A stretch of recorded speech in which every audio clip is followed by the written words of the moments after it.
JPSC की परीक्षाएं और नियुक्तियां रद्द किए जाने के सरकार के आदेश के खिलाफ दायर अलग अलग याचिकाओं पर झारखंड हाईकोर्ट में सुनवाई हुई। गुरुवार की सुनवाई के दौरान जैसे हाईकोर्ट देखिए ने हम याचिकादार हम करने फूड वालों सेफ्टी को ऑफिसर बड़ी अगर राहत हम भी देते हुए किसी सरकार के अगर आदेश पर रोक रेस्टोरेंट या लगा दी किसी है। भी दरअसल मुख्यमंत्री हेमंत सोरेन के नेतृत्व वाली सरकार ने मंगलवार को अधिसूचना जारी कर झारखंड लोक सेवा आयोग और एक बाहरी एजेंसी की ओर से आयोजित 22 भर्ती परीक्षाएं रद्द कर दी थी और 23 अन्य परीक्षाओं की जांच के आदेश दिए थे। कोर्ट के इस फैसले के बाद छात्रों के वकील अमृतांश वत्स ने फैसले की जानकारी दी। सरकार के जो कैंसिलेशन स्टे किया जी, कोर्ट ने स्टे तो अब आगे जो लोग भी रद्द होने के कारण वो लोग ड्यूटी नहीं कर रहे थे, तब वो ड्यूटी वापस आ जाएगी।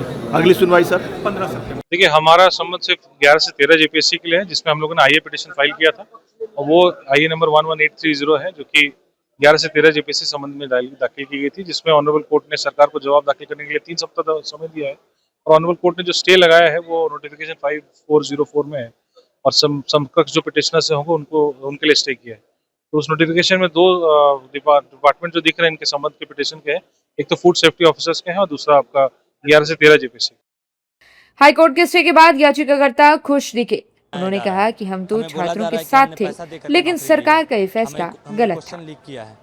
जैसे देखिए हम फूड सेफ्टी ऑफिसर अगर हम भी किसी अगर रेस्टोरेंट या किसी पे इन्वेस्टिगेशन करते हैं ना, जब तक हम उनको नोटिस नहीं देते हैं, उनको 4 बार समझाते नहीं, तब तक हम भी उनको कड़ा एक्शन नहीं लेते हैं।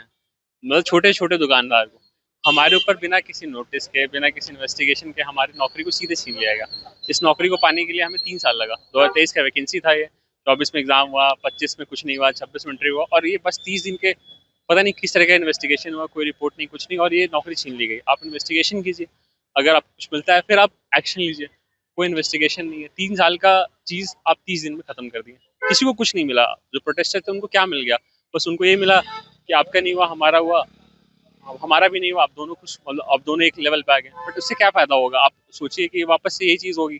देखिए क्योंकि ये जो सरकार का जो ऑर्डर था वो अचानक से आती है और बोल देती और सरकार एक ऑर्डर पास कर देती है। हाँ, तो अब क्या करेंगे सर, हमें आरोपित बनाया जा रहा है। हमें बोला जा रहा है कि हमने पैसा दे करके नौकरी ली है, हमने क्वेश्चन लीक किया है।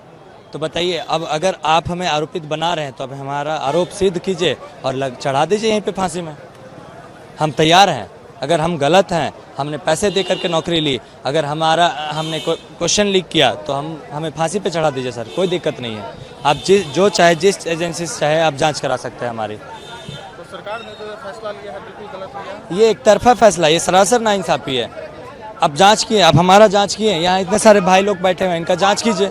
हम बिना हमारी राय जाने उन्होंने एक तरफा फैसला लिया है और तानाशाही भरा है ना।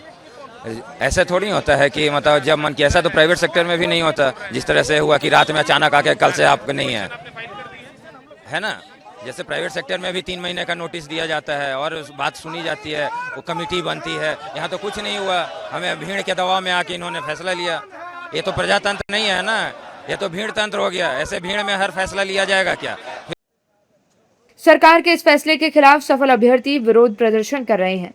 हाईकोर्ट में याचिकाएं दायर करने वाले अभ्यर्थियों का तर्क है कि सरकार ने उनका पक्ष सुने बिना एक तरफा तरीके से परीक्षाओं और उनके आधार पर हुई नियुक्तियों को रद्द कर दिया है। बड़ी संख्या में ऐसे अभ्यर्थी हैं जो चयन के बाद सरकारी सेवा में योगदान दे चुके हैं। ऐसे में सरकार के फैसले से उनकी नौकरी पर सीधा संकट खड़ा हो गया है।